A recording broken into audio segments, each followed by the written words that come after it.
Well, good evening, everyone. I think, as most of you know, I'm John Vennari, editor of Catholic Family News, and I also had the privilege of working closely with Father Nicholas Gruner from 1994 until his death, his sudden death, one of the most shocking things of my life, to get the phone call that said Father Gruner died today. I still can't believe it in some ways. But so I had the privilege of working closely with him for 21 years. And so I was asked to give a short presentation. I mean, everybody's waiting for their food, so I'm not going to speak for more than about 15 minutes on the various aspects of the Fatima message, and especially with Father Nicholas Gruner.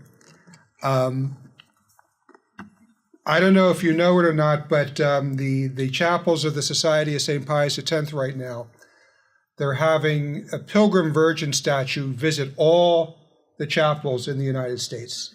Beautiful statue, very similar to this. They actually had the statue commissioned to be carved, and it's quite magnificent. And I'm in Buffalo, and it came to us about a month ago. And the priest giving the sermon on Saturday morning, he was talking about Fatima, and he was talking about the brown scapular, and he was saying that the most important thing about the scapular and about the Fatima message is to enter into the spirit of the Fatima message, to enter into the spirit of the brown scapular. If Our Lady said that you are covered with her mantle by wearing the brown scapular, then we have to live our lives acting as someone who is covered with that mantle, that Our Lady would be proud for us to wear her garment, that we would live up to it the way a knight would have to live up to the armor that he wears. And he was saying that the scapular really, will do us good in proportion to the devotion we have to it, entering into the spirit of it, and it will give us a certain amount of protection. And he said, it won't stop a bullet, but it'll give us a lot of protection. So afterwards, I went into the sacristy, and I said, Father Gruner will tell you that a scapular can stop a bullet, because he told me the story, and there's a couple layers of this, but he told me the story of, I think it was a policeman. Now, I don't know if he was on duty or off duty when this happened. I get the sense he was off duty. And he was driving in his car, and he heard pop, and he saw a hole in his side window. And he looked around, and he wasn't bleeding. So he just kept driving. That night, when he went to shower and disrobed, he saw the bullet lodged in his brown scapular. Now, there is nothing in a thin piece of wool that will stop a bullet. But it was interesting that our priest said it won't stop a bullet, and I said, well, there's a story, yes.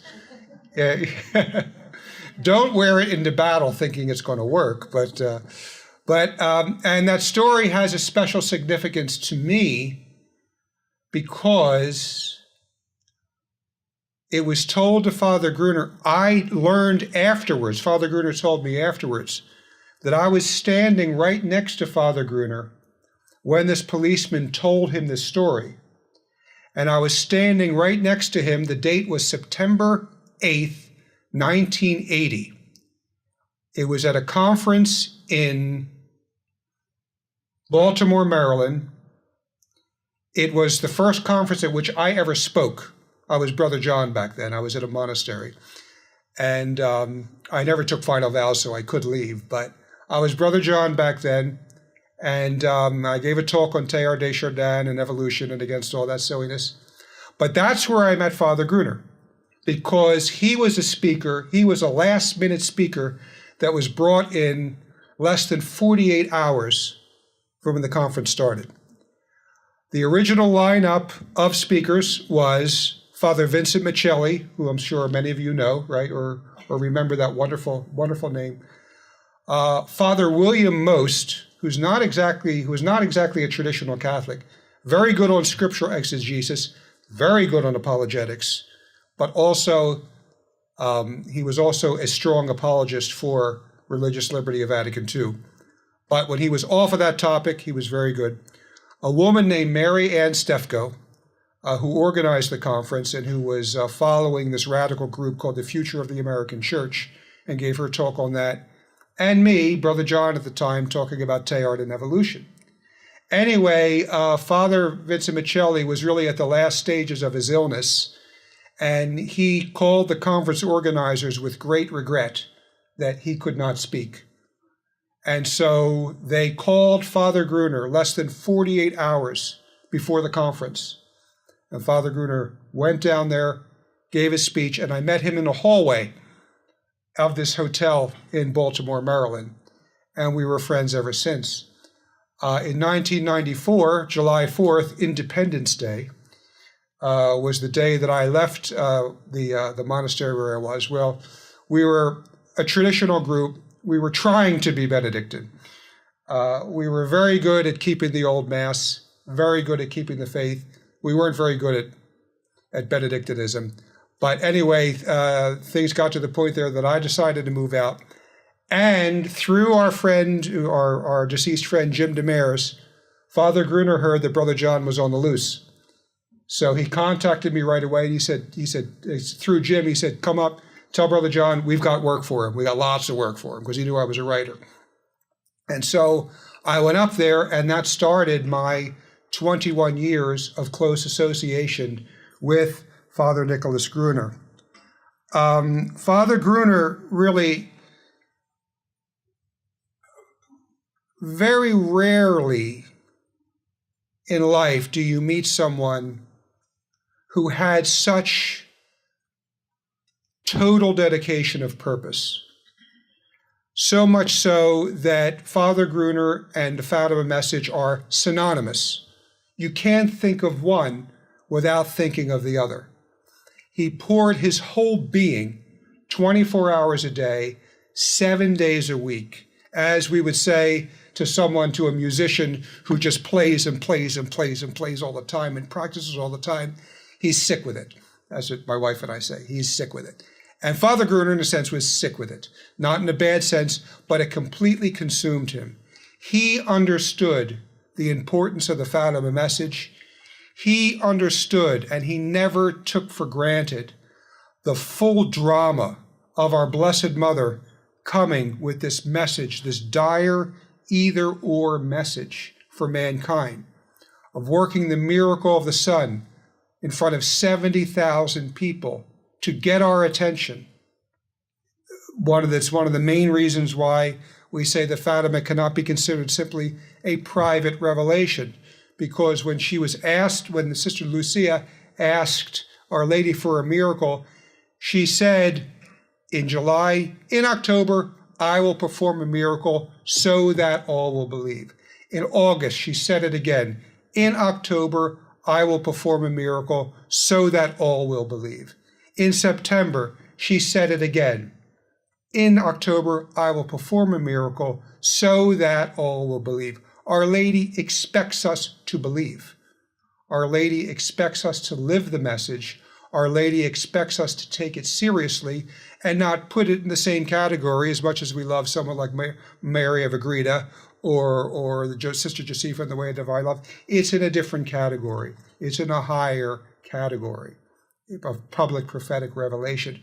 Father Gruner never lost sight of that, and of the urgency of the Fatima message, but also as the Fatima message as this great transport of love. Anyone who has read the works of St. Louis de Montfort, they're well aware of his basic, you almost could say, a Madison Avenue slogan: to Jesus through Mary. To Jesus through Mary. If you read in St. Louis de Montfort, he says, when we pray Maria, Our Lady says God. Okay, she is the means to take us to Christ, something that Protestants don't understand. She is the means to take us to Christ. And in the very beginning, that message was reiterated at Fatima when Our Lady said to Lucia, "My Immaculate Heart will be your refuge and the way that leads you to God."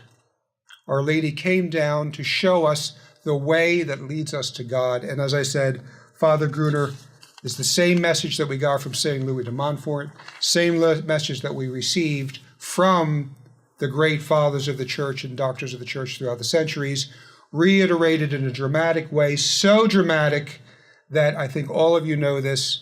In October 13th, 1917, the anti-clerical press went to cover the event of these 70,000 stupid Catholics who were going to be disappointed, like we see, the Jehovah's Witnesses waiting on the mountain for the comet to come or whatever, and nothing happens. It's a huge embarrassment.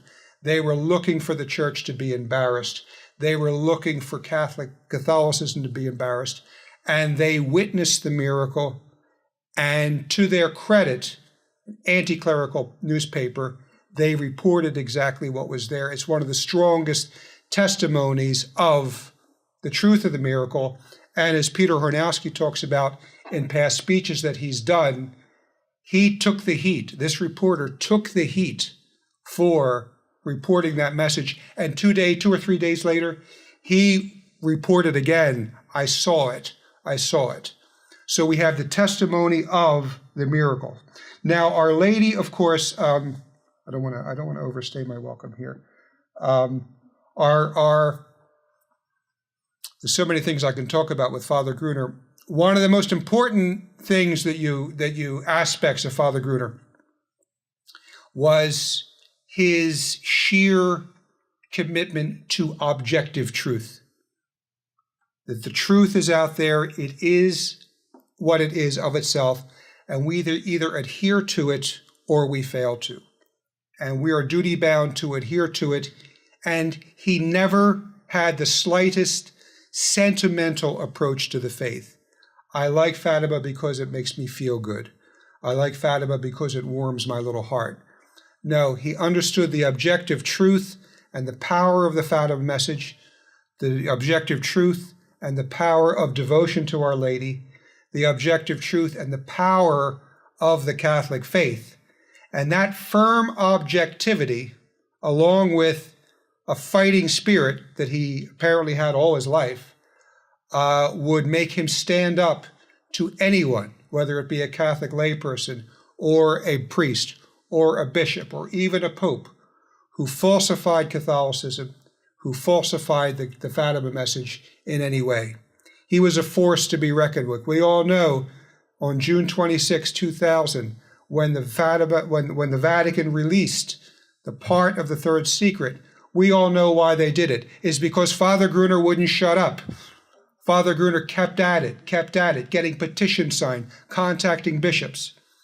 And while Father Gruner always had this sheer commitment to the objective truth, that it doesn't matter if everyone else in the world would fall away from that truth, and this is a model for us.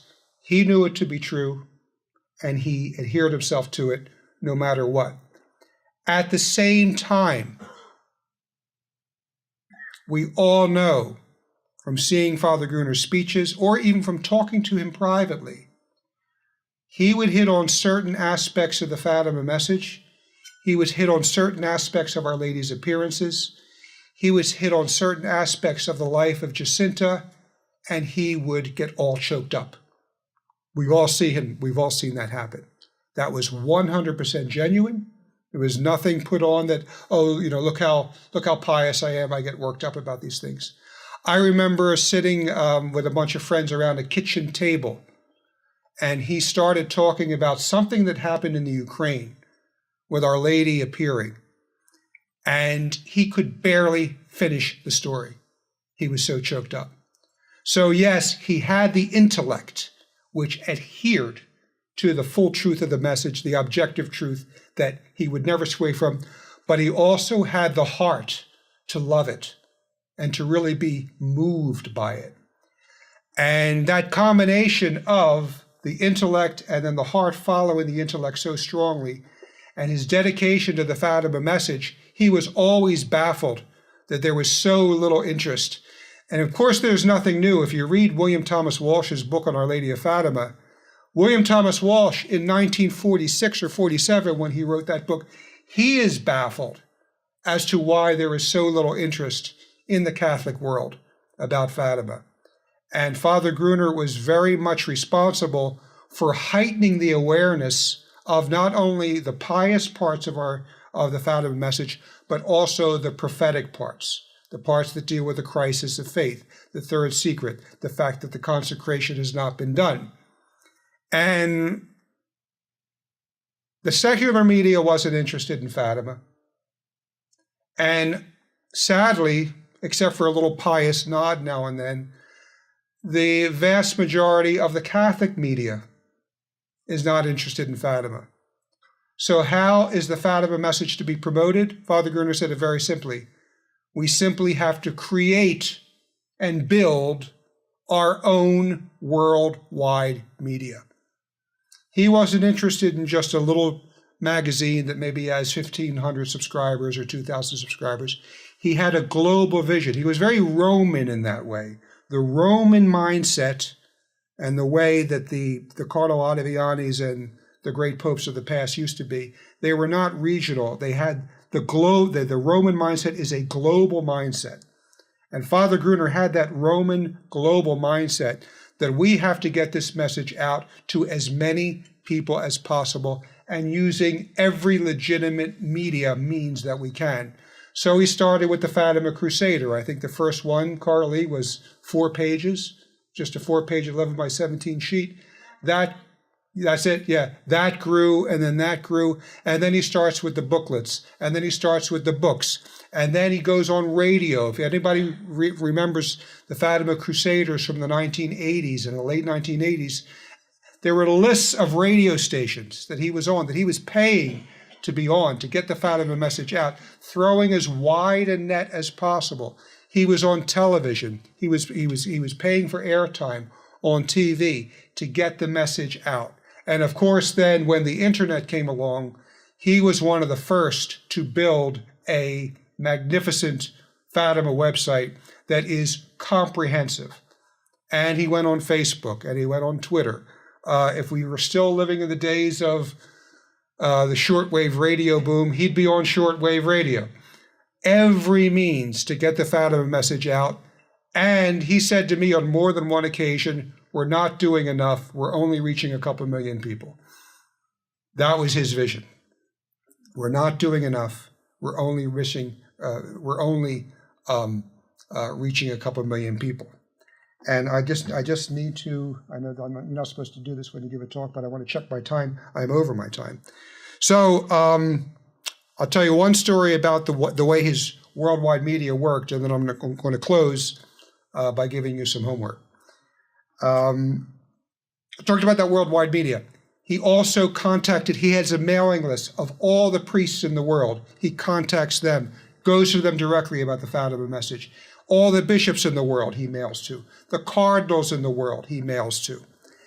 And during the reign of John Paul II, now it was either John Paul II himself or his Vatican who said, the reason I, John Paul, will not attempt the consecration of Russia is because the bishops will not obey me. The bishops won't listen. Well, because of this worldwide media that Father Gruner had already set up, Father Gruner had everything ready to answer that publicly. Because what Father Gruner did, and this is the type of foresight he had, he wrote a letter, and he did this more than once. He wrote a letter to every bishop in the world and said, if the Holy Father asked you to consecrate Russia, as Our Lady of Fatima requested, on a given day, at a given time, would you comply? The vast majority said yes. He told me only 5 bishops said no. Only 5. And that's them answering to Father Gruner. That's not answering to the Vatican. Maybe those 5 would have with a little pious pressure would have gone along with it.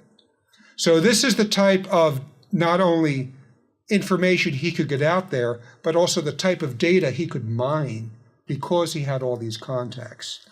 I could talk a lot about Father Gruner, but where this is only supposed to be 15 minutes. One of the greatest privileges of my life, as I said, working with someone who is so dedicated to so great a message and so great a cause. We're really going back to the spirit of knighthood with Father Gruner, the complete dedication, the complete, if you're no man of Mancha to be willing to march into hell for a heavenly cause, well, not into hell itself, but into the hellfire of public disdain and calumny and personal attack that he weathered and continued to go and continued to move forward. So I know Father Gruner would not want this entire presentation to be about him, but also to reiterate the importance of the Fatima message. And so that's why I said I'm going to give you homework. The homework is, this conference is really the Fatima Center's official kickoff of the 100th anniversary of the Fatima message, the 100th anniversary of Our Lady's visitations. And I've done this personally, and I'm going to recommend that all of you do it, is to, in your spiritual reading and in your time, reacquaint yourself with the Fatima message. And this is really the best, most comprehensive and easiest means to do it. It is the story of Fatima by Father John DeMarchi, a priest, I think this was probably written in the 40s or the 50s, thoroughly dedicated to the Fatima message. The Fatima Center has these. Take this home and read it cover to cover. And as you're reading it, think to yourself, how well do I know the Fatima message? Do I know what's going to happen next? Do I know what's going to happen on the next page? Do I know what's going to happen in this detail or that detail? And keep it interesting for yourself that way. And do this rather than browse the internet. Because I don't want to get too much started on this, but I believe that the internet is killing people's ability to read and killing people's ability to think. It caters to curiositas and not studiositas. Because what do we do when we get on the web? We read this headline a couple of lines, read this headline a couple of lines, read this headline a couple of lines, and we become full of facts, but we don't really sit and process the information. We are acting curiositas and not studiositas. This I'm recommending is studiositas. Dedicate yourself just to read this, tell others to read it, and refamiliar yourself, because we become used to it. But you kind of have to go back and pretend you're hearing the story for the first time. And that is what I think Father Gruner would want all of us to do, is to reacquaint ourselves with the basics and fall in love with Our Lady of Fatima all over again, because Father Gruner was always most keen on getting priests and laity involved in promoting the message. And this is a means of doing it. We have to know it first. So the Fatima Center has these. Please familiarize yourself with the Fatima message and say a prayer for our good friend, Father Gruner. Thank you.